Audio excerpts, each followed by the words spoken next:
Welcome to the Deep Dive. Today, we're tackling something absolutely fundamental to how we navigate the social world. Attitudes. Yeah, and not just, being moody. We're talking about our core evaluations. Exactly. Those judgments, favorable, unfavorable, we make about pretty much everything. People, objects, ideas. And you'd think, logically, these evaluations would drive our behavior, right? But, well, it's often not that simple. That's the core puzzle for this deep dive, isn't it? We want to unpack how we even form these attitudes. Yeah. How they sometimes operate below our awareness. And especially that big disconnect, the gap between what we say we believe and what we actually do. When you mention gaps, the climate change issue immediately comes to mind. It seems like a perfect, if troubling, example. Oh, absolutely. It's Exhibit A for inconsistency. Think about this. The source data we reviewed from around 2014 showed that 98% of climate scientists agreed humans were causing climate change. 98%. That's overwhelming consensus. It is. But compare that to the U.S. population back then, only about 50% agreed. Half. Wow. That's a massive gap. And just throwing more data at people clearly hasn't bridged it. Right. And the research points to why. It seems belief isn't just about the facts. It gets filtered through personal stuff. Like what kind of factors make a difference? Well, age is one. Younger people, 18 to 29, were much more likely to agree, around 60%. Compare that to only 31% of those 65 and older. Okay, an age divide. But you said personal stuff. Yeah, self-interest and direct consequence seem key. People living on coastlines, facing rising sea levels, they show more concern. Makes sense. It's literally closer to home. And it's the same with experiencing extreme local temperatures. If you've lived through a crazy hot summer or a brutal winter recently, you're more likely to report concern. It's like the abstract threat becomes real. So the hard scientific facts matter less than whether you feel personally affected. That really underscores that attitudes aren't always purely rational, conscious decisions. Exactly. Which brings us straight to this crucial distinction between explicit and implicit attitudes. Okay, break that down. Explicit is what we know and can say we believe. Precisely. You can consciously report it. Yes, I support this policy. Or, no, I don't like that brand. But implicit attitudes, those are sneakier. You could say that. They're less controllable, often automatic evaluations. We might not even be consciously aware we have them, but they're learned, and they can really influence our behavior without us realizing it. The classic example here often involves something like racial attitudes, right? Yes. Someone might genuinely believe in equality and report positive, explicit attitudes towards, say, African Americans. Very consciously egalitarian. But implicitly. Implicitly, they might still show faster negative associations. Not because they're secretly racist in the way we usually think, but because they've absorbed common cultural stereotypes linking that group with negative concepts. Just through exposure. And that's not just academic. You mentioned this has real-world impact. Huge impacts. Yeah. Think about juror decision-making. Implicit biases can affect judgments in court cases, sometimes with devastating consequences. So how do researchers even try to measure something we're not aware of? The main tool is the implicit association test, the IAT. Right, the IAT. How does that work? It's about reaction time, isn't it? Exactly. It measures how quickly and easily you associate different concepts like social groups with positive or negative words. So if you're faster pairing, say, male names with career words and female names with family words. The test suggests a stronger automatic association exists in your mind, reflecting common societal links, regardless of your explicit beliefs. Okay, but here's the tricky part, isn't it? The controversy around the IoT. Ah, yes. The big question. Does it really measure your own personal hidden prejudice? Or does it just show how familiar you are with the stereotypes floating around in the culture? That's the crux of the debate. It's a provocative thought. Could a prominent African-American leader, someone deeply committed to equality, potentially fail an IAT on race? Meaning they might show faster negative associations simply because they're highly aware of the negative stereotypes out there, not because they personally endorse them. Precisely. The IAT might be tapping into knowledge of cultural biases as much as, or even more than, personal animus. It's complex. So if these attitudes, explicit and implicit, are shaped by our experiences and culture, how does that shaping actually happen? Where do they come from? Right. Let's get into attitude formation. Social learning is key here. There are three main ways we learn our evaluations. Okay, first up. Classical conditioning, basically learning through association. Think Pavlov's dogs, but for attitudes. How does that work with, say, products? Advertisers are masters of this. There's a direct route. Pair something neutral, like a brand logo, repeatedly, with something that naturally causes a good feeling, say, attractive people, fun music. Like the old Budweiser ads, maybe. Classic example. Eventually, the positive feeling transfers to the logo itself. Then there's the indirect route. Indirect.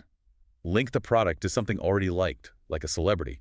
Michael Jordan and Nike. You like Mike, you see him with Nike. Some of that positive feeling gets linked to the swoosh through memory association. And this can happen without us even noticing. Startlingly, yes.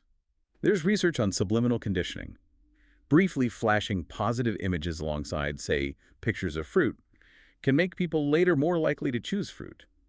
You form an attitude based on a feeling you didn't even know you were exposed to. Wow. And then there's just repetition, right? The illusion of truth. Absolutely. Just hearing something repeated, even if it's a weak argument, makes it feel more familiar. And familiarity tends to breed liking, or at least acceptance, unless you're really motivated to pick the message apart. Okay, so association is one way. What's the second? Instrumental conditioning. This is all about rewards and punishments. Learning what gets you approval. Basically, yes. You learn pretty quickly which views get you smiles, praise, acceptance, the psychological rewards, and which you frowned upon or ignored. Think about kids adopting their parents' political views early on. That makes sense. And this must be huge when we enter new social groups, like starting college or joining a club. Definitely. That desire to fit in is powerful. You might start expressing attitudes that align with the group, say, a sorority or fraternity, to gain acceptance. And does the research show people actually change their private views or just what they say? Well, it shows they certainly change what they express, especially depending on the audience. Students might trash talk a rival frat, but maybe only when they know their buddies will hear about it. If it's anonymous, maybe not so much. The expressed attitude depends on the expected reward. Okay, so association, rewards. What's the third path? Observational learning. Simply watching others. Learning by example. Exactly. We see what attitudes others hold, especially people in our reference groups, the groups we identify with or look up to. We tend to adjust our own attitudes to be closer to theirs. Social comparison is a big driver here. So if my friends all become passionate about, say, environmental issues, You're more likely to adopt similar attitudes yourself. You can even develop negative attitudes toward a whole group just by hearing someone you respect express negativity, even if you've never met anyone from that group. It's about identifying with the source. okay, so we've got a handle on how attitudes form through association, rewards, observation, but let's circle back to that core mystery. When do these attitudes actually predict what we do? Ah, the million-dollar question. And the classic study that really blew this wide open was LaPierre's back in 1934. The one with the Chinese couple traveling across the U.S. That's the one. It was a time of significant anti-Asian prejudice. LaPierre traveled with a young Chinese couple, visiting hundreds of hotels and restaurants. And what happened? Were they refused service constantly? Astonishingly, no. They were only refused service once, generally treated politely everywhere they went. Okay, so where's the twist? The twist came later. LaPierre wrote letters to those exact same establishments asking if they would accept Chinese guests. And, Over 90% wrote back saying no, a flat refusal. whoa. So their stated attitude in the letter was massively different from their actual behavior face-to-face. Precisely. It showed powerfully that situational factors like maybe not wanting to cause a scene or just politeness norms in a business setting can completely override a stated attitude. So for an attitude to actually predict behavior, it needs to be stronger, more important somehow. Exactly. We learned we have to consider attitude strength. Stronger attitudes are more likely to guide action, and several things make an attitude stronger. First, vested interest. Meaning it has to matter to you personally, have real consequences. Yes. Think about a university proposing to raise the legal drinking age. One study looked at student protests. For students who were actually under 21, meaning the change directly affected them. They had a high vested interest. Right, and 47% of them got involved in the campaign against it. But for students already 21 or over who weren't affected, only 12% participated. That's vested interest in action. But is it always about immediate material consequences? Interestingly, no. There's a nuance. Vested material interests seem to drive immediate decisions, things affecting you right now. But for decisions about the future, or more abstract issues, people often rely more on their core values like fairness or equality, even if it's not in their immediate self-interest. Okay, so vested interest is one factor. What else makes an attitude strong? Attitude certainty.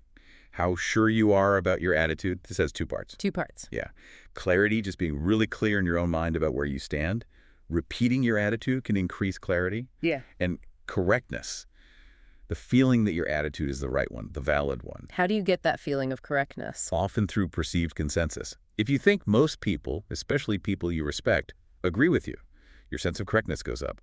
High certainty makes your attitude very resistant to change. Makes sense. And the third factor? Personal experience. Attitudes formed through direct personal experience are just much stronger. So if I bought a car and it was a total lemon, that negative attitude is going to be way more powerful. Than if your friend just told you they had problems with that car brand. Exactly.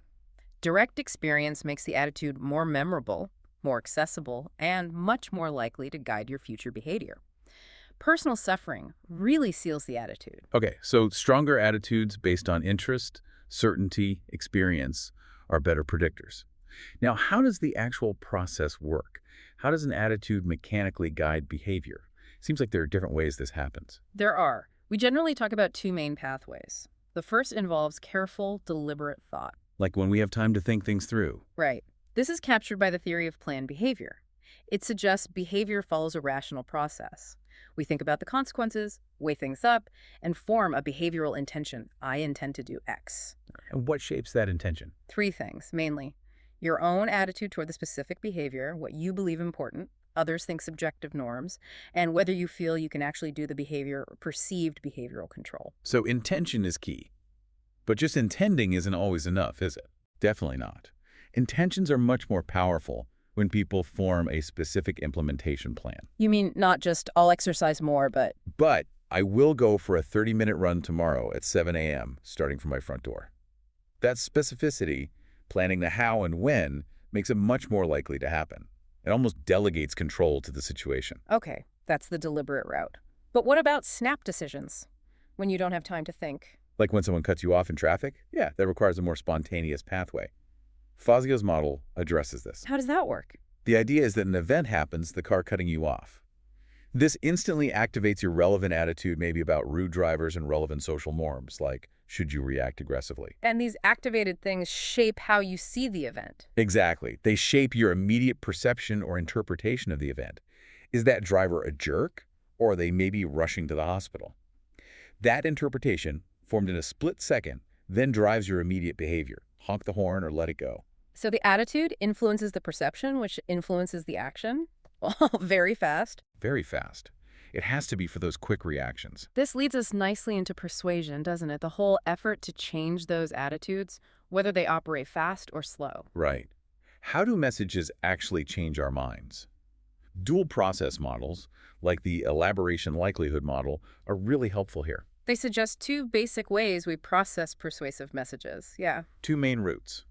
The central route, or systematic processing, is when we think carefully. We pay attention, analyze the arguments, consider the evidence. It's high effort. And the other route? The peripheral route, or heuristic processing. This is low effort. We don't scrutinize the message itself. Instead, we rely on mental shortcuts, or heuristics. Like what sort of shortcuts? Things like, experts are usually right, or if the speaker's attractive, they're probably trustworthy, or even longer messages seem more credible. We're persuaded by cues around the message, not the message content itself. And who delivering the message matters a lot, right? Source effects? Oh, hugely. Early research nailed this. Credibility is key. We're more persuaded by experts, especially if they seem like they're part of our in-group. But credibility can be undermined. Easily. If we suspect the source has a personal stake, like they stand to profit from persuading us, their credibility plummets. And just plain liking the person works too. Attractiveness. Definitely. Attractive communicators are generally more persuasive, hence celebrity endorsements everywhere. We just tend to like and trust attractive people more, often peripherally. Okay, so people are constantly trying to persuade us. How do we resist? What are our defense mechanisms? Good question. One powerful one is reactance. Reactance. It's that negative feeling you get when you feel someone is trying too hard to pressure you or limit your freedom. You feel pushed, so you push back, sometimes by doing the exact opposite of what they want. The don't tell me what to do effect? That explains why the hard sell often backfires. Precisely. It triggers reactance. Another defense is forewarning. Just knowing in advance that someone's going to try to persuade you? Yeah. If you know a sales pitch is coming, you have time to mentally prepare your counter-arguments. You brace yourself. Does that always work? Not if you're distracted. Mm. If your attention is divided, you can't really use that preparation time effectively, so forewarning loses its power. Interesting. Is there anything else that makes us more vulnerable to persuasion? Yes, something called ego depletion. Ego depletion sounds serious. It just means your self-control resources are drained. Maybe you've had a long, hard day, resisted temptations, made lots of decisions. Your willpower is low. And that makes you susceptible. Very. When people are ego depleted, research shows they're persuaded just as much by weak arguments as by strong ones. They just don't have the mental energy left to critically evaluate the message quality. Wow. So being tired makes you an easier target for bad arguments. Basically, yes. Your defenses are down. But sometimes the push to change our attitude comes not from outside, but from inside ourselves. Exactly. Self-persuasion. This is where cognitive dissonance comes in. Dissonance. That uncomfortable feeling when our actions don't match our beliefs. That's it. An unpleasant state caused by inconsistency between attitudes and behavior. And we're highly motivated to reduce that discomfort. This leads to that famous, really counterintuitive study, right? The Festinger and Carl Smith one. The peg-turning experiment from 1959, a classic. Participants did this incredibly dull task, turning pegs on a board. Super boring. Mind-numbingly boring. Then they were asked to lie to the next participant waiting, tell them the task was actually really interesting and fun. Okay, so they had to lie. Yes. And here's the key. Some were paid $20 for telling the lie, which was a decent amount back then. Others were paid only $1. $20 versus $1, what difference did that make? A huge difference, leading to the less leads to more effect. The people paid $20 had a clear external justification for lying. I did it for the money. So they didn't feel much dissonance. They still thought the task was boring afterwards. But the $1 group, They had insufficient justification. $1 wasn't really enough to justify lying. So they felt strong dissonance. I did this boring task, and I lied about it for almost nothing. that sounds uncomfortable. How did they resolve it? They couldn't easily take back the lie. So to reduce the dissonance, they changed their attitude. They convinced themselves after the fact that the boring task wasn't so bad after all. Maybe it was actually kind of interesting. They changed their belief to match their behavior. Wow. So being paid less actually caused more attitude change. They persuaded themselves. Exactly. Self-persuasion to resolve the internal conflict. Can this dissonance be used constructively to encourage good behavior? Yes, through something called hypocrisy induction. Making people aware of their own hypocrisy. Kinda. You get people to advocate for positive behavior, say practicing safe sex. Then you subtly make them aware of their own past failures to engage in that behavior. Ouch. That would create dissonance. A lot of it. I just argue for this, but I don't always do it. In one study, students who experienced this hypocrisy were then given a chance to buy condoms cheaply. And did they? They were significantly more likely to buy the condoms compared to control groups. They chose the direct route to reduce dissonance, changing their future behavior to align with the attitude they just advocated. So making the inconsistency salient can motivate real change. It can be a powerful tool for promoting beneficial actions. So wrapping this all up, it seems attitudes aren't these fixed, stable things we carry around. Not at all. They're dynamic, constantly being formed, challenged, defended, sometimes changed by outside messages, sometimes by our own internal drive for consistency. We're always negotiating them, aren't we? Even lying to ourselves, like in the dissonance studies, just to maintain a sense of internal order. Absolutely. And as we touched on right at the start with the climate change example, these psychological processes don't play out the same way everywhere. Culture matters. How so? What's the final thought for our listeners here? Well, consider the difference between tight cultures. Think maybe India or Pakistan, where social norms and duties are very strong, and loose cultures, like the U.S., which emphasize personal preference more. Okay. In tighter cultures, knowing the social norms and what's expected is often a better predictor of someone's behavior than knowing their personal attitude. Duty might trump preference. Whereas in looser cultures like the U.S., our personal attitudes are generally seen as the main drivers. More so, yes. Personal feelings and preferences tend to hold more sway. This means persuasion strategies, even for huge global issues, probably need to be culturally tuned. So appealing to personal benefits might work in one place, while appealing to social harmony or duty might be needed elsewhere. Exactly. It forces you, the listener, to think. How much of what you do each day is driven by your deep down personal feelings versus the unspoken rules and expectations of your particular culture or social groups? Which rules are you playing by?